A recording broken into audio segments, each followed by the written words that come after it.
بسم اللہ الرحمن الرحیم۔ السلام علیکم ناظرین، میں ہوں doctor Aftab Ahmed Khan, consultant family physician اور پبلک ہیلتھ سائنٹسٹ۔ آج ہم ایک بہت ہی امپورٹنٹ ٹاپک پہ بات کریں گے آپ سے، اور کوشش کریں گے کہ ہم یہ جانیں کہ بیماری کے علامات کیا ہیں، اس سے کس طرح سے بچا جا سکتا ہے، اور اس کا ٹریٹمنٹ کیا ہے۔ یہ ہے ہیپاٹائٹس، جان لیوا بیماری، جس کو ہم کہتے ہیں کہ یہ بہت ہی ایک سائلنٹ کلر ہے، اور خدا نہ خواستہ اگر کسی کو ہو جائے تو وہ آہستہ آہستہ اپنی زندگی سے جو ہے ہاتھ دھو بیٹھتا ہے۔ ہیپاٹائٹس کیا ہے؟ ہم یہ سمجھتے ہیں کہ ہیپاٹائٹس ہوتا کیا ہے۔ ہیپاٹائٹس جگر کی بیماری کو کہتے ہیں ہم، جگر کی سوزش ہو جانا یا انفلیمیشن آف لیور۔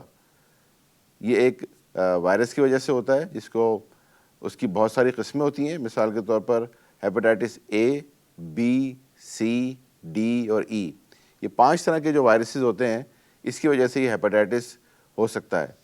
اس میں سب سے جو خطرناک جو بیماری ہے یا خطرناک وائرس جو ہے وہ بی، سی اور ڈی ہوتے ہیں۔ اے جو ہے وہ اتنا خطرناک نہیں ہوتا۔ اکثر آپ نے لوگوں کو سنا ہوگا، اکثر مجھے پیلیا ہو گیا، مجھے یرقان ہو گیا، اور اس کے بعد جو ہے مجھ سے کھانا نہیں کھایا جا رہا، یہ میرے پیشاب میں بہت زیادہ پیلاہٹ ہے، میری جلد جو ہے وہ بہت زیادہ پیلی ہو گئی ہے۔ تو وہ بیسیکلی اسی طرح سے ہیپاٹائٹس اے اور ای سے ہو سکتا ہے۔ لیکن جو بی، سی اور ڈی جو ہے یہ بہت ہی خطرناک بیماری ہوتی ہے اور بہت ہی خطرناک وائرس ہے۔ اگر خدا نہ خواستہ یہ ہمارے جسم میں داخل ہو جائے تو پھر ہم اگر اس کا علاج نہ کر سکیں یا اس کی علامات کو ہم جانچ نہ سکیں تو یہ ہمیں جان لیوا بھی ثابت ہو سکتا ہے۔ آئیے آج ہم یہ سیکھتے ہیں یا ہم دیکھتے ہیں یا سمجھتے ہیں کہ یہ ہیپاٹائٹس جتنے بھی ہے یہ ہوتا کس طرح سے ہے۔ یہ اس کی بہت ساری وجوہات ہیں جس کی وجہ سے یہ ہیپاٹائٹس ہماری زندگی میں شامل ہو سکتا ہے۔ مثال کے طور پر سب سے بڑا جو ایلیمنٹ ہے وہ ہے سرنجز۔ جب بھی آپ کسی ڈاکٹر کے پاس یا کسی کمپاؤنڈر کے پاس اپنے انجیکشن لگوانے جاتے ہیں تو ہمیشہ اس سے یہ کہیں کہ آپ ہمیں نئی ڈسپوزیبل سرنج استعمال کریں، استعمال کی ہوئی سرنج سے اجتناب کریں۔ اگر بہت زیادہ جو ہے آپ کو اس طرح کے انجیکشن لگوانا پڑتے ہیں تو اپنی سرنج خود لے کے جائیے۔ آج کل بازار میں بہت ہی اردہ قیمت کے اوپر یہ سرنجز مل جاتی ہیں، 5 سے 10 روپے میں، تو اپنی سرنج خود لے کے جائیے، اپنے سامنے ہی کھلوائیے، اور ڈاکٹر سے یا کمپاؤنڈر سے کہیں کہ یہ میرے جسم میں اس انجیکشن سے یا اس سرنج سے مجھے انجیکشن آپ لگائیے، آپ اپنا رکھا ہوا استعمال جو ہے وہ نہ کریں۔ آپ پہلی بات تو یہ ہو گئی۔ دوسری بات، جب بھی آپ کو انتقال خون کی ضرورت پڑے، کبھی خدا نہ خواستہ ایکسیڈنٹ ہو جاتا ہے، کوئی بیماری ہو جاتی ہے، خون کی کمی ہو جاتی ہے، تو آپ جو ہے خون ڈونیٹ کرتے ہیں، اور وہ ڈونیشن والا جو خون ہوتا ہے وہ ایک لیبارٹری میں جاتا ہے، اس کے بعد ٹیسٹ ہوتا ہے، پھر وہ آپ کو لگتا ہے۔ لیکن جو لیبارٹریز یا بہت سارے ایسے ادارے جو مستند نہیں ہیں اور وہ لوگوں سے اپنا خون خریدتے ہیں، جس میں بہت سارے جو ڈرگز یوز کرتے ہیں جن کو ہم عرف عام میں ہیروئن چیز کہتے ہیں، وہ اپنا خون بیچتے ہیں، اور وہ خون جو بیچتے ہیں وہ یقیناً وہ ایک دوسرے کے سرنجز لگاتے ہیں اور وہ انفیکشن کا پیش خواہ بنتا ہے۔ تو اس طرح کے جو بازار میں جو خون ملتے ہیں ان سے آپ پرہیز کریں، وہ خون نہ لگوائیں، بالکل ایک اسکرینڈ خون لگوائیں۔ جب بھی آپ کسی اتھینٹک یا کسی مستند لیبارٹری سے خون خریدتے ہیں یا خون لیتے ہیں تو اس میں بہت سارے ٹیسٹ کر کے دیکھتے ہیں، جس میں وہ ہیپاٹائٹس کے ٹیسٹ بھی کرتے ہیں، ایڈس کے ٹیسٹ بھی کرتے ہیں، ملیریا کا ٹیسٹ بھی کرتے ہیں، اور دوسرے ٹیسٹ بھی ڈینگی وغیرہ بھی کرتے ہیں، تاکہ وہ آپ کے جسم میں منتقل نہ ہو سکے۔ تو ایک تو یہ بہت بڑا پیش خیمہ ہوتا ہے ہیپاٹائٹس کو اپنے جسم میں داخل کرنے کا۔ دوسرا ایک جو طریقہ کار ہوتا ہے وہ ڈائلیسس۔ اکثر آپ نے دیکھا ہوگا کہ جو ڈائلیسس کے مریض ہوتے ہیں ان کی ایک مشین ہوتی ہے جس کے ذریعے ان کے جو گردے ہیں وہ صاف کیے جاتے ہیں۔ اگر خدا نہ خواستہ کوئی ہیپاٹائٹس کا مریض اس مشین پہ جس کا خون صاف کرا ہو اور وہی مشین کسی دوسرے مریض کو لگ جائے جس کو ہیپاٹائٹس نہ ہو تو اس کو بھی ہیپاٹائٹس ہو سکتا ہے۔ تو یہ جب بھی آپ خدا نہ خواستہ اگر آپ کے پیاروں میں، محلے میں، دوستوں میں یا آپ کے رشتہ داروں میں کہ ہیپاٹائٹس کا کوئی مریض ہے یا ڈائلیسس کا کوئی مریض ہے تو اسی بات کی ضرور آپ یہ بات آپ چیک کر لیں کہ جو مشین جس سے یہ ڈائلیسس ہو رہی ہے وہ اس میں ہیپاٹائٹس کے جراثیم تو شامل نہیں ہیں۔ ایک اور طریقہ کار ہوتا ہے جو ڈینٹسٹ۔ جتنے بھی جو ڈینٹسٹ ہیں، جو جیسے آپ نے اکثر دیکھا ہوگا سڑکوں پہ لوگ بیٹھے ہوئے ہوتے ہیں اور وہ آپ کے دانت بھی نکال رہے ہوتے ہیں، حالانکہ بہت سستا کام کر رہے ہوتے ہیں لیکن وہ ایک بیماری بھی منتقل کر رہے ہوتے ہیں۔ ان کے جو انسٹرومنٹس ہوتے ہیں جس کے ذریعے وہ دانت نکال رہے ہوتے ہیں یا سرنجز لگا رہے ہوتے ہیں سن کرنے کے لیے، وہ اسٹرلائز نہیں ہوتی۔ اسی طرح سے اکثر آپ نے دیکھا ہوگا جب ہم شیو بنوانے جاتے ہیں باربر کے پاس تو وہ ایک ریزر استعمال کرتا ہے۔ جو ریزر ہوتا ہے اگر اس کا بلیڈ وہ ہر دفعہ چینج نہیں کرتا اور ایک ہی بلیڈ سے پیسہ بچانے کے چکر میں آپ کا بھی شیو کیا اور جو دوسرا کلائنٹ آیا اس کا بھی شیو کیا، تو اگر خدا نہ خواستہ ایک ہیپاٹائٹس کا مریض جو تھا اس کا شیو کرتے ہوئے کٹ لگ گیا، اس کا خون اس کے اندر لگ گیا اور وہی دوبارہ شیو کرتے ہوئے آپ کے ساتھ بھی کٹ گیا، تو یقیناً وہ بیماری آپ تک منتقل کر سکتا ہے۔ اور اس کے علاوہ جو ہم ناک کان چھدواتے ہیں، ایک اور اچھی چیز میرے ذہن میں آ گئی، ناک کان جو ہم چھدواتے ہیں، اکثر دیکھیں آپ جو بازاروں میں بیٹھے ہوئے ہیں وہ مشین گن کے ذریعے اور اس کے ذریعے ناک کان چھید رہے ہوتے ہیں، اس میں بھی آپ دیکھیں کہ وہ جو اسٹیرلائز اگر وہ نہیں ہے انسٹرومنٹ تو آپ کو جراثیم جو ہے وہ آپ کے جسم میں داخل ہو سکتا ہے۔ اس تمام چیزوں سے ہم بچ جائیں گے تو ہم ہیپاٹائٹس سے بچ سکتے ہیں۔ اب ہم آتے ہیں کہ اس کی پریونشن کس طرح سے اور ہو سکتی ہے۔ ایک تو میں نے آپ کو بتایا کہ یہ طریقہ کار ہیں، اگر آپ اس سے اجتناب کریں گے تو آپ کو ہیپاٹائٹس سے آپ بچ سکتے ہیں۔ دوسرا ویکسینیشن ہے۔ ہیپاٹائٹس بی کی ویکسینیشن ابھی تک اویلیبل ہے، لیکن سی اور ڈی کی ابھی تک نہیں ہے۔ سائنٹسٹ کوشش کر رہے ہیں، محنت کر رہے ہیں، ہو سکتا ہے آنے والے وقت میں ہم اس کو بھی ڈسکور کر سکیں اور ہم یہ اس کی بھی جو ویکسین ہے وہ آ سکے۔ تو دوسری جو ہیپاٹائٹس بی کی جو ویکسین ہے اس کو لگانے کا طریقہ یہ ہے کہ 016 مطلب آج لگے گی مجھے، پھر 1 مہینے کے بعد لگے گی اور 6 مہینے کے بعد میں نے بوسٹر لگے گا۔ سی کا علاج دریافت ہو گیا ہے اور بہت ہی ارزاں قیمت پہ اس کی گولیاں جو دستیاب ہیں پاکستان میں بھی اور بین الاقوامی طور پہ بھی، وہ ہم جو ہے ایزیلی لے سکتے ہیں اور ہیپاٹائٹس سی سے بھی ہم بچ سکتے ہیں۔ اب ہم آتے ہیں اس طرف کہ مزید ہم یہ دیکھیں کہ ہم ہیپاٹائٹس کی جو مریض ہوتے ہیں ان سے ہم کس طرح سے میل جول رکھیں، ان کے ساتھ کھانا کھا سکتے ہیں یا نہیں کھا سکتے، ان کے ساتھ میل جول کر سکتے ہیں نہیں کر سکتے، بالکل کر سکتے ہیں۔ ہیپاٹائٹس کوئی موروثی یا کوئی پھیلنے والی بیماری یا چھوت چھات کی بیماری نہیں ہے، یہ ایک دوسرے سے لگنے والی بیماری نہیں ہے، جب تک کہ آپ کی وہ جو جسم کا جو خون ہے یا جو خون کی جو رطوبتیں ہیں وہ جسم کے اندر داخل نہ ہوں۔ اسی طرح سے ایک سب سے بڑا عمل ہوتا ہے ہیپاٹائٹس بی یا ہیپاٹائٹس پھیلنے کا ماں سے بچے کے۔ اگر خدا نہ خواستہ ماں کوئی ہیپاٹائٹس پازیٹیو ہے اور وہ بچے کو جنم دینے جا رہی ہے تو یہ ٹیسٹ کروا لیں کہ ماں جب وہ پریگننٹ ہوتی ہے یا حاملہ ہوتی ہے تو اس کو کوئی ہیپاٹائٹس تو نہیں ہے۔ ایسا تو نہیں ہے جو پیٹ میں پلنے والا بچہ جو ہے وہ بھی ایک کیریئر بن کے ہیپاٹائٹس لے کر آئے دنیا میں، تو اس کو ہم وہیں پہ جو ہے صحیح کر سکتے ہیں۔ لیکن یہاں میں آپ کی آگاہی کے لیے یہ بیان کروں کہ خدا را آپ شادی سے پہلے ہیپاٹائٹس کا، ایڈس کا اور تھیلیسیمیا کا ضرور ٹیسٹ کرائیں، میاں کا بھی بیوی کا بھی، تاکہ آنے والے بچے جو ہیں وہ ایک صحت مند ماحول میں ایک صحت مند زندگی کے ساتھ پیدا ہوں۔ آپ یہ دیکھتے ہیں کہ جب بھی کوئی بیماری ہوتی ہے تو اس سے پہلے کچھ علامات ظاہر ہوتی ہیں۔ مثال کے طور پر ہیپاٹائٹس کی علامات کیا ہوتی ہیں، جیسے میں نے پہلے گزارش کی کہ اگر آپ کو جو ہے وہ آپ نے جو میں بی سی ڈی کا تو میں نے آپ سے ذکر کر دیا، اب میں ذکر کرتا ہوں کہ اے اور ای کس طرح سے ہوتا ہے۔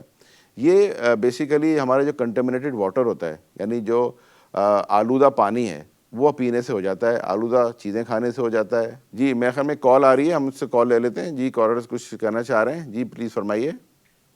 السلام علیکم۔ جی وعلیکم السلام۔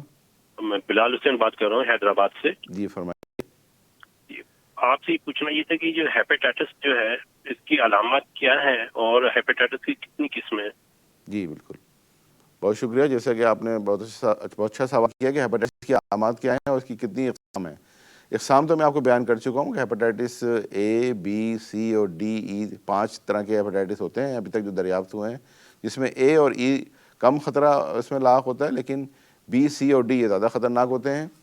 اس کی علامات کیا ہوتی ہیں، میں اسی طرف آ رہا تھا کہ علامات میں سب سے پہلے آپ یہ دیکھتے ہیں کہ جو اے اور ای ہے اس کی علامات کس طرح سے وہ پھیلتا ہے، ہمارے اوروفیکل روٹ کے ذریعے پھیلتا ہے۔ اوروفیکل روٹ ہم کس سے کہتے ہیں کہ وہ چیز جو ہمارا فضلہ اگر پانی میں شامل ہو جائے اور ہم اس کو پی لیں تو وہ ہیپاٹائٹس کا پیش خواہ بن سکتا ہے۔ کنٹامنیٹڈ واٹر، جو ہمارے ہاں اکثر آپ نے دیکھا ہو ایک ڈونکی پمپ لگے ہوتے ہیں جو ہم پانی سک کرتے ہیں، جو واٹر سپلائی کا پانی آ رہا ہوتا ہے اس کے اندر سویچ کی لائن مل جاتی ہے، اور جب وہ آج کل لائنیں بہت پرانی ہو چکی ہیں، جو ہماری ڈرینیج کی لائن ہے، جب وہ پانی پیتے ہیں تو اس میں آپ دیکھتے ہیں اسمیل بھی آتی ہے اور لگتا ہے یہ گٹر کا پانی اس کے اندر مل گیا، وہ آپ پی لیتے ہیں تو خدا نہ خواستہ اس سے بھی آپ کے اندر ہیپاٹائٹس اے اور ای کا خطرہ بڑھ سکتا ہے۔ اسی لیے جب بھی آپ پانی پئیں تو اس کو ابال کے پئیں، اس کو ٹھنڈا کر لیں، یا جو بازار میں بہت اچھے پانی ملتے ہیں ان کا استعمال کریں۔ دوسری بات یہ کہ جو علامات کی بات ہے کہ آپ دیکھتے ہیں کہ آپ کی جب خدا نہ خواستہ کسی کو اگر یہ ہیپاٹائٹس ہوتا ہے تو وہ اس میں جو ہے آپ کی اسکن جو ہے پیل ہو جاتی ہے، پیلی ہو جاتی ہے، آپ سے کھانا نہیں کھایا جاتا، آپ کو متلی ہوتی ہے، آپ کی جسم جو ہے وہ اتنا انرجائز نہیں ہوتا، آپ سارا دن تھکے تھکے سے محسوس کرتے ہیں، آپ کی جو اسکن جو آئیز کا جو سفید والا حصہ ہے وہ پیلا ہونا شروع ہو جاتا ہے، آپ کو پیلے پیشاب آنا شروع ہو جاتے ہیں، آپ کو جو ہے بہت زیادہ پیاس تو لگتی ہے لیکن اس کے ساتھ ساتھ آپ کی جو بھوک ہے وہ ختم ہو جاتی ہے، اور آپ کا جسم بھی کم ہونا شروع ہو جاتا ہے جو آپ کا وزن ہے۔ کسی قریبی ڈاکٹر سے رابطہ کریں، اس کو علامات بتائیں، وہ اپنے جو پراپر جو ٹیسٹ ہیں وہ ٹیسٹ آپ کو لیبارٹری میں کروائیں گے تاکہ جانچ سکیں کہ آپ کو کس نوعیت کی بیماری ہے اور آپ کو کیا ہے، کیونکہ اس کی جو کمپلیکیشنز ہیں ابھی وہ میں اس پہ بات کروں گا، وہ کمپلیکیشن سن کے یقیناً آپ جو ہے تھوڑا پریشان بھی ہوں گے کہ اتنی خطرناک کمپلیکیشنز ہیپاٹائٹس کی ہوتی ہیں اور وہ آگے چل کے جو ہے آپ کی زندگی کا بھی کو ختم کر سکتی ہے. تو ہم تھوڑی سی کمپلیکیشن میں بات کرتے ہیں, اور ان کمپلیکیشن میں سب سے بڑی ہوتی ہے کہ آپ کا جو جگر ہوتا ہے وہ سیروسس کی طرف چلا جاتا ہے. سیروسس یہ ہوتا ہے کہ آپ کا جسم, جو آپ کا جگر ہے وہ سکڑنا شروع ہو جاتا ہے. جو آپ کا جو جگر ہے اس کا بیسیکلی فنکشن کیا ہے؟ اس کا فنکشن یہ ہوتا ہے جگر کا کہ جو گلائکوجن ہے اس کو وہ کنورٹ کرتا ہے گلوکوز کے اندر, وہ گلوکوز آپ کے جسم کی نیوٹریشن کے لیے پرووائڈ کرتا ہے. اب اگر یہ مین آپ کا ہب جو ہے یا مین آپ کا جو پاور ہے, جب یہ اگر خدا نہ خواستہ آپ کا خراب ہو جاتا ہے تو جسم کے اندر جو آپ کو گلوکوز کی چاہیے اس کی کمی محسوس ہونا شروع ہو جاتی ہے, آپ کو بہت کمزور محسوس ہونا شروع ہو جاتی ہے, آپ کے جو سیلز پٹھے ہیں وہ بھی کمزور ہونا شروع ہو جاتے ہیں. تو اسی طرح سے جب یہ سکڑ جاتا ہے تو جو خون جمنے کی جو صلاحیت ہے وہ ختم ہو جاتی ہے. ٹھیک ہے, جب وہ خون جمنے کی صلاحیت ختم ہوتی ہے تو ہم اس کو جو ہے وہ جو آپ کی مین جو آپ کی وینز ہوتی ہیں اس کے اندر خون اوزنگ شروع ہو جاتی ہے. جب وہ جو ہی وہ اوزنگ شروع ہوتی ہے تو آپ کو منہ کے ذریعے, ناک کے ذریعے, پیخانے کے ذریعے آپ کو خون جاری ہونا شروع ہو جاتا ہے. یہ سب سے بڑی علامت, خطرناک علامت ہوتی ہے, اور بعض دفعہ اتنا زیادہ خون جو ہے وہ ضائع ہوتا ہے کہ انسان کی جان بھی جا سکتی ہے. بچاؤ کے جو میں نے آپ کو تمام طریقے بتائے, ویکسینیشن کا طریقہ بتایا, پھر میں نے آپ سے یہ گزارش کی کہ آپ اپنے پیاروں کو خدا نہ خواستہ اگر کسی کو اس طرح سے کوئی بیماری علامات دیکھتے ہیں گھر میں تو یقیناً فوراً اپنے کسی قریبی ڈاکٹر کے پاس جائیں, اس سے رابطہ کریں اور کوشش کریں کہ اس کو جلد سے جلد کسی اچھی علاج یا اچھی طرح سے اس کو جو ہے وہ جو ٹریٹمنٹ ہو سکتا ہے وہ دلوائیں. ادروائز خدا نہ خواستہ ایسا نہ ہو کہ اپنے پیاروں کو کھو دیں. ہم ابھی تھوڑا سا ہم ایک بریک لیتے ہیں, ہم بریک کی طرف جاتے ہیں, آپ کہیں مت جائیے گا, ہم اور بہت ساری آپ سے باتیں کریں گے, دوبارہ واپس آتے ہیں انشاءاللہ.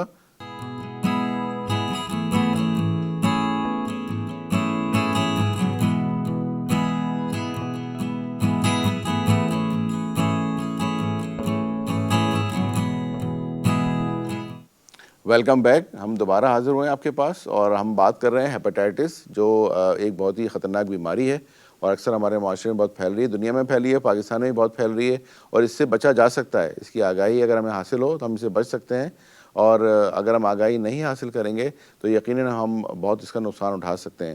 ہمارے ساتھ ایک کالر ہیں, ان کی کال سنتے ہیں وہ کیا فرما رہے ہیں. جی please. Hello hello. Hello hello. Sir میں آپ کا شو دیکھ رہا تھا. جی جی پلیز. ہیلو, جی میں فرمائیے. بات کر رہا ہوں. جی شاہد صاحب. مجھے یہ پوچھنا تھا کہ مجھے کیسے پتہ لگے گا کہ مجھے علاج کی ضرورت ہے, جی اور مجھے علاج شروع کرنا چاہیے اور کب کرنا چاہیے, یہ سب باتیں کیسے پتہ لگیں گے مجھے؟ جی بالکل صحیح آپ نے کہا. جی شاہد صاحب کا بڑا اچھا سوال ہے. شاہد صاحب یہ فرما رہے ہیں کہ مجھے کیسے معلوم ہو کہ جی مجھے علاج کی ضرورت ہے, مجھے ہیپاٹائٹس ہے یا نہیں ہے, اور میں کب علاج شروع کراؤں اور تاکہ میں اس سے بچ سکوں. شاہد صاحب کا سوال اس لحاظ سے اچھا ہے کہ ہمارے یہاں جو معاشرے میں ساری بیماریاں ہیں تو ہم ڈاکٹرز کے پاس جانے سے گھبراتے ہیں اور سیلف میڈیکیشن پہ لگ جاتے ہیں. ہم ایک اسٹور میں جاتے ہیں اور اس سے بات کرتے ہیں کہ جی مجھے نزلہ زکام بخار ہو رہا ہے, مجھے الٹی ہو رہی ہے, آپ مجھے دوا دے دیں. وہ جو میڈیکل اسٹور پہ ایک نان کوالیفائڈ پرسن ہوتا ہے وہ آپ کو دو دن کی دوا دے ہے اور آپ سے جو ہے وہ آپ دوا لے کے گھر آ جاتے ہیں اور دوا کھا لیتے ہیں. اب اللہ عالم اس سے آپ کو فائدہ ہوتا ہے یا نقصان ہوتا ہے یہ تو آپ بھی جانتے ہیں, یا وہ جو اس نے دوا دی ہے وہ جانتے ہیں. قریبی ڈاکٹر کے پاس جائیں گے, وہ ڈاکٹر آپ سے کچھ پیتھولوجیکل لیبارٹریز ٹیسٹ کروائے گا, اس میں ہم LFT کرواتے ہیں اور ایک دو ٹیسٹ کروا کے دیکھتے ہیں, ہیپاٹائٹس A B C کا ہم ٹیسٹ کروا کے دیکھتے ہیں. اگر خدا نہ خواستہ وہ پازیٹیو ہوتے ہیں تو ہمیں یہ پتہ چل جاتا ہے کہ آپ کو کون سا وائرس جو ہے وہ خدا نہ خواستہ آپ کے جسم میں یا جگر میں آ گیا ہے, تو ہم اس کا علاج کس طرح سے کر سکتے ہیں. کہ جب بھی اگر خدا نہ خواستہ کسی کو اس طرح کی علامات ہوں تو وہ قریبی اپنے کسی ڈاکٹر کے پاس جائے اور اس سے رابطہ قائم کرے, اس کو اپنی تمام علامات بتائے, اور پھر اس کے بعد جو ہے ڈاکٹر سے جو ہے دوا لکھوا کے اور اس کا علاج شروع کرے. معاشرے میں آپ دیکھتے ہیں کہ اکثر لوگ جو ہیں وہ ایک دوسرے کے ساتھ اپنے مشورے دے رہے ہوتے ہیں کہ جی میں یہ دوا کھا رہا تھا تو آپ بھی دوا کھا لیجئے. خدا را اس طرح بالکل نہ کریں, کیونکہ ہر بیماری, ہر اس کی علامات اس کو مختلف ہوتی ہے. اس لیے ڈاکٹر کی ہدایت کے مطابق استعمال کریں. کس مقدار میں دوا لینی ہے, کب لینی ہے, یہ آپ کو وہ ڈاکٹر ہی بتا سکتا ہے. آپ خود سے جو ہے وہ سیلف میڈیکیشن میں نہیں بتا سکتے. آپ کو پتہ چلا جی 2 چمچے پینے تھے, آپ نے 4 چمچے پی لیے, آپ نے پتہ 2 چمچے پینے تھے, آپ نے 1 چمچہ پی لیا, تو وہ تو بجائے فائدے کا نقصان ہو گیا آپ کو. اکثر مریض میرے پاس آتے ہیں اور کہتے ہیں ڈاکٹر صاحب یہ آپ نے 500 پاور کی دوا لی تھی تو بہت گرم ہے. تو میں ان سے ہی کہتا ہوں مذاکر کہ آپ اگر گرم آپ کو محسوس ہو رہی ہے آپ اس کو فریج میں رکھ دیں, پھر ٹھنڈی ہو جائے پھر کھا لیں. جسم میں جب کوئی وائرس جمع ہوتا ہے یا داخل ہوتا ہے تو وہ ایک اسٹرینتھ کے ساتھ داخل ہوتا ہے. تو ہمیں اس کو مارنے کے لیے، اسے فائٹ کرنے کے لیے ہمیں اسی مقدار کی دوا دینا پڑتی ہے. جو آپ یہ اسٹرینتھ دیکھتے ہیں نا دواؤں میں 500 ملی گرام، 500 ml، 5 ml، 200 ملی گرام، یہ بالکل جو سائنٹسٹ ہیں جب یہ ریسرچ ہوتی ہے کسی بھی ایک دوا کے اوپر تو باقاعدہ اس پہ پورا ایک ورک آؤٹ ہوتا ہے. 10 سے 12-15 سال لگتے ہیں اس کے اوپر کہ جی پوری ایک انالیسز ہوتی ہے، اس کے بعد دوا مارکیٹ میں آتی ہے. ایسے نہیں آتی کہ یہ آج صبح اٹھے اور دوا دے دی. تو اسی لیے اکثر آپ خود اپنی طور پہ میڈیکیشن اگر ڈاکٹر نے آپ کو 1000 ملی گرام کی یا 1000 ملی گرام کی لکھی ہے، آپ نے توڑ کے آدھی کر لی کہ جی میں آدھی کھاؤں گا، ایسا نہ کریں. کیونکہ آپ کو پتہ ہے کہ ڈاکٹر کو پتہ ہے کہ اس کو کس نوعیت کا انفیکشن ہے یا کس نوعیت کی بیماری ہے، اس کے لیے کس پاور کی دوا دینی ضروری ہے. جب تک آپ اپنے ڈاکٹر سے، معالج سے، جس نے یہ پرسکرائب کیا ہے یا آپ کو لکھ کے دی ہے، اس وقت تک اگر آپ اس سے نہیں پوچھیں گے تو اپنے طور پہ خود سے جو ہے کوئی فیصلہ نہ کریں، کیونکہ آپ کی زندگی کا مسئلہ ہے. یہ کوئی ایسی چیز نہیں ہے کہ خدا نخواستہ آپ جو ہیں وہ اپنی زندگی سے کھیلنا شروع کر دیں یا اپنے پیاروں کی زندگی سے کھیلنا شروع کر دیں اور اپنے طور پہ جو ہے دوا کم یا زیادہ کر دیں. اور ہمیشہ ہم اپنے ایک سلوگن میں کہتے ہیں کہ prevention is better than cure, کہ احتیاط علاج سے بہتر ہے.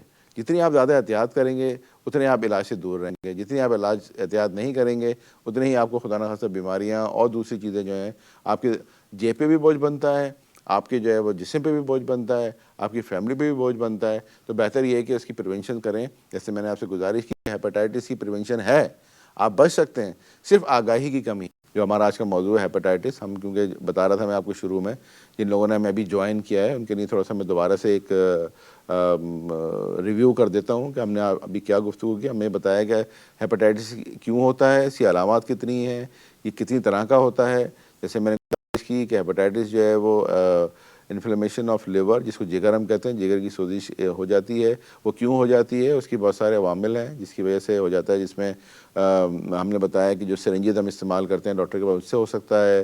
ہم نے یہ بتایا آپ کو کہ جی خون کے انتقال سے ہو سکتا ہے، اگر آپ نے انفیکٹڈ خون خدا نخواستہ کسی کو لگ جائے. دوسرا ہم نے بتایا کہ ماں سے بچے کو ہو سکتا ہے، اگر ماں پریگننٹ ہے اور ماں کو ہے. ہم نے یہ بتایا کہ جو ڈائلیسس کے پیشنٹ ہوتے ہیں ان کی جو مشین ہوتی ہے اگر وہ دوسرے مشین میں استعمال ہو جائے، اس کا خدا نخواستہ ہیپاٹائٹس اس کو ہو سکتا ہے. ہم نے آپ کو بتایا کہ جو لوگ ناک کان چھدواتے ہیں اگر وہ نہیں صحیح اسٹرلائز یوز کرتے ہیں انسٹرومنٹ، اس سے ہو سکتا ہے. ڈینٹسٹ کے پاس آپ جاتے ہیں، ڈینٹسٹ آپ کے دانت نکال رہے ہیں، آپ کو انجیکشن لگا رہے ہیں، صفائی کر رہے ہیں، اگر ان کے انسٹرومنٹ اسٹرلائز نہیں ہے تو اس سے بھی آپ کو ہو سکتا ہے. ہم نے بتانے کی کوشش کی کہ اکثر لوگ ٹیٹوئنگ کرتے ہیں، آج کل بہت فیشن چل گیا ہے نام لکھوانا، کھدوانا اپنی اسکن. اگر وہ اسٹرلائز سرنجز کے ساتھ یا اسٹرلائز نیڈل کے ساتھ نہ ہو تو وہ بھی ہو سکتا ہے. اکثر میں نے دیکھا ہے کہ آج کل جو ہے ایکوپنچر کا کافی دور ہے، لوگ ایکوپنچر بھی کرواتے ہیں. آپ نے دیکھا ہوگا نیڈلنگ مختلف جسم میں لگواتے ہیں. اگر وہ اسٹرلائز نہیں ہے تو وہ بھی اگر ایک مریض کو لگی دوسرے کو لگ رہا ہے، اس سے بھی خطرہ ہو سکتا ہے. تو جو بھی لوگ حضرات جاتے ہیں اور وہ نیڈلنگ کرواتے ہیں تو وہ بھی دیکھیں کہ آپ اس طرح سے، یا جو لوگ کپنگ کرواتے ہیں وہ اس میں سے بلڈ سک کرتے ہیں یا پھر دوسرے کو وہ لگاتے ہیں، اس میں بھی یہ دیکھنا پڑتا ہے کہ آپ کو جو ہے وہ اسٹرلائز کر کے لگائیں دوسرے مریض کے ساتھ. ایک مریض کا جو ہے دوسرے مریض میں استعمال نہ کریں تاکہ یہ بیماری جو ہے پھیلنے سے بچ سکے. اسی طرح ہم نے یہ آج سیکھا یا ہم نے آج یہ جانا کہ ہیپاٹائٹس کی جو ہے ویکسینیشن بھی ہے، اس کی پریونشن بھی ہے. ہیپاٹائٹس بی کی، جس کو ہم 3 ویکسینیشن کی شاٹ لگتے ہیں. 0 جیسے آج مجھے لگے گا، پھر 1 مہینے کے بعد لگے گا اور پھر 6 مہینے کے بعد لگے گا. 3 ڈوز ہوتی ہیں، چھٹا جو ہے وہ بوسٹر کہلاتا ہے. تو یہ ہر بچے کو لگتا ہے. آج کل تو پاکستان میں کیونکہ ماشاءاللہ بہت فری میں لگتی ہے دوا، یہ ویکسین ہماری EPI کا جو پروگرام ہے گورنمنٹ کا اس میں شامل ہے. تو جو بھی حضرات جو بچے پیدا ہوتے ہیں ان کو یہ ضرور لگوائیں، فری میں لگتی ہے. اس سے آپ ہیپاٹائٹس سے بچ سکتے ہیں. اور ہیپاٹائٹس نہ ہو خدا نخواستہ تو آپ اپنا یہ ویکسینیشن ضرور کروا لیں. اور جب بھی اگر آپ کو خدا نخواستہ اس طرح کی کوئی علامات ہیں کہ آپ کے پیلے پیشاب آ رہے ہیں، آپ کی آنکھیں پیلی ہو گئی ہیں، آپ کی اسکن جو ہے جلد آپ کی پیلی ہو رہی ہے، آپ کو بہت کمزوری ہو رہی ہے، ہلکا ہلکا بخار آپ کو رہنے لگا ہے، کھانا دیکھتے ہی آپ کو متلی شروع ہو جاتی ہے کہ آپ کو جو ہے کھانے کا دل نہیں چاہتا، تو فوراً کسی ڈاکٹر سے رابطہ قائم کریں تاکہ ڈاکٹر آپ کا جو ہے پیتھولوجیکل ٹیسٹ کروا کے دیکھے. اس میں ہم لیور فنکشن ٹیسٹ کرواتے ہیں اور 1-2 بیسک ٹیسٹ ہوتے ہیں، اس کے ذریعے ہم یہ جان جاتے ہیں کہ اس کو خدا نخواستہ کون سا ہیپاٹائٹس ہے. اگر A ہے تو اس کا علاج کرنا ہے، B ہے، C ہے، D ہے تو کیا ہے. تو یہ جو تمام جو ٹیسٹ ہیں پیتھولوجیکل، اس سے ہمیں اندازہ ہو جاتا ہے کہ اس کو جو بیماری خدا نخواستہ کس نوعیت کی ہے. پھر اس کے بعد بہت ساری ہم سونوگرافی، الٹرا ساؤنڈ کر کے دیکھتے ہیں اور بہت سارے ٹیسٹ ہوتے ہیں. ہم جگر کی صورتحال دیکھ لیتے ہیں کہ جگر میں جو ہے وہ کیا صورتحال چل رہی ہے، جگر کس حد تک جو ہے وہ بیمار ہے یا جگر کس حد تک افیکٹڈ ہے. اگر خدا نخواستہ زیادہ ہوتا ہے تو اس کا بھی الگ طریقے علاج ہوتا ہے جو ہم کر کے دیکھتے ہیں اور مریضوں کو اس سے فائدہ ہو سکتا ہے. تو یہ وہ ساری چیزیں ہیں جو آگاہی ہے جو آج ہم اس OPD کے چینل کے حوالے سے آپ تک پہنچا رہے ہیں، اور امید ہے کہ آپ اس سے استفادہ لے رہے ہوں گے اور اپنے لوگوں تک بھی یہ بات پھیلائیں تاکہ ہم جو وہ کر لیں. اچھا ایک کال آ رہی ہے, ہم کال لے لیتے ہیں. جی ہیلو ہیلو. ہلو. جی جناب.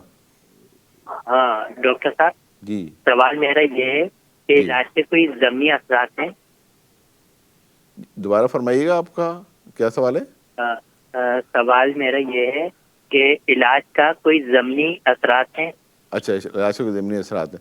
اچھا آپ جی. یہ میرے بھائی یہ پوچھ رہے ہیں کہ کیا جو ہم علاج کرتے ہیں اس سے کوئی سائیڈ ایفیکٹس ہوتے ہیں نہیں ہوتے؟ دیکھیں ابھی تک تو کوئی خدا نخواستہ, کیونکہ دیکھیں آپ یہ دیکھتے ہیں کہ جو بڑی بیماری سے جو آپ کو خدا نخواستہ اگر کسی کو ہیپاٹائٹس بی ہے یا سی ہے, ٹھیک ہے, تو اس کا علاج جو ہے وہ کرنے سے جان بچ سکتی ہے, تو آپ پہلے جان بچانے کی کوشش کرتے ہیں. اس کے بعد جو چھوٹے موٹے سائیڈ ایفیکٹس ہوتے ہیں اس کو آپ چھوڑ دیتے ہیں, کیونکہ ہر دوا کا سائیڈ ایفیکٹ ہوتا ہے. یہ تو نہیں ہے کہ کوئی نہیں ہوتا, لیکن وہ سائیڈ ایفیکٹ اس حد تک جو اتنا زیادہ نہیں ہوتا جتنا ہم زندگی بچانے جا رہے ہوتے ہیں. اگر خدا نخواستہ کسی کو ہیپاٹائٹس بی ہے تو اس کی جان کو خطرہ ہے, اگر خدا نخواستہ کسی کو ہیپاٹائٹس سی ہے تو اس کو بھی جان کا خطرہ ہے. تو کوشش یہ کی جاتی ہے کہ آپ اس دوا کے ذریعے اس مریض کو جو علاج جو مرض ہے اس کو ختم کیا جائے.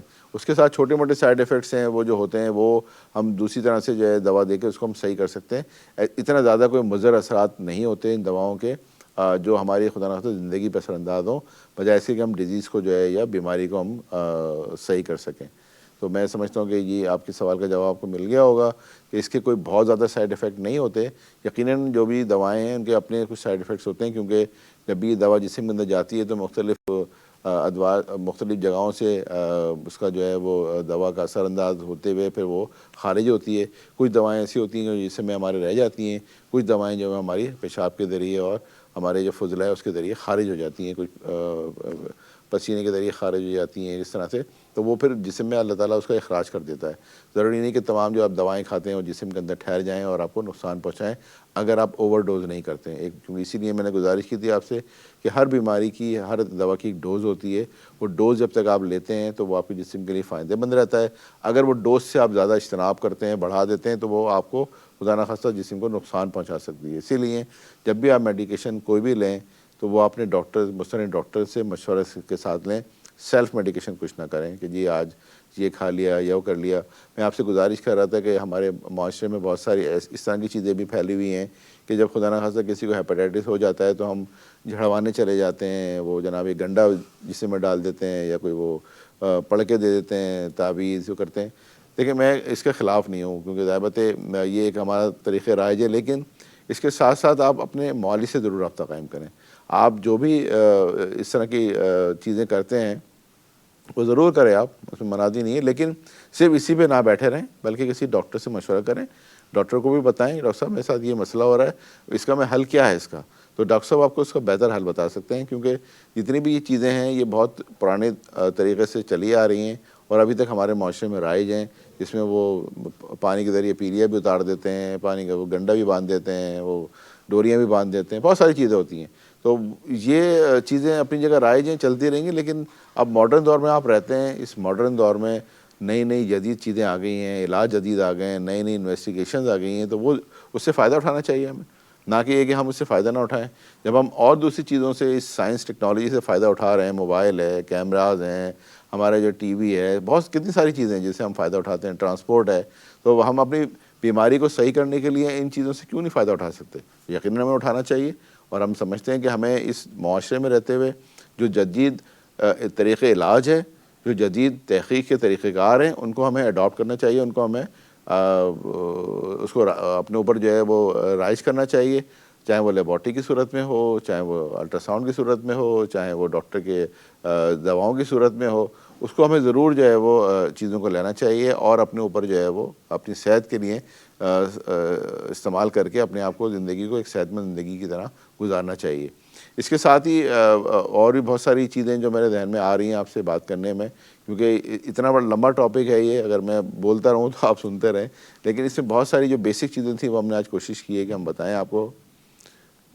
تو میں یہ سمجھتا ہوں کہ آج جتنی ہم نے گفتگو کی ہے, انشاءاللہ میں پھر کسی وقت حاضر ہوں گا آپ کے ساتھ ایک نئے ٹاپک کے ساتھ. تو میں کوشش کرتا ہوں کہ انشاءاللہ نئے اسی طرح سے ہم آپ سے آج گفتگو کریں. اگر آپ کی کوئی کوئریز ہیں, سوال ہیں, تو آپ او پی ڈی کے چینل پہ آپ بھیج سکتے ہیں, ان کو آپ کو جواب بھی مل جائے گا. پھر انشاءاللہ ایک نئے ٹاپک کے ساتھ دوبارہ آپ سے حاضر خدمت ہوں گے. اجازت چاہتا ہوں. السلام علیکم ورحمۃ اللہ.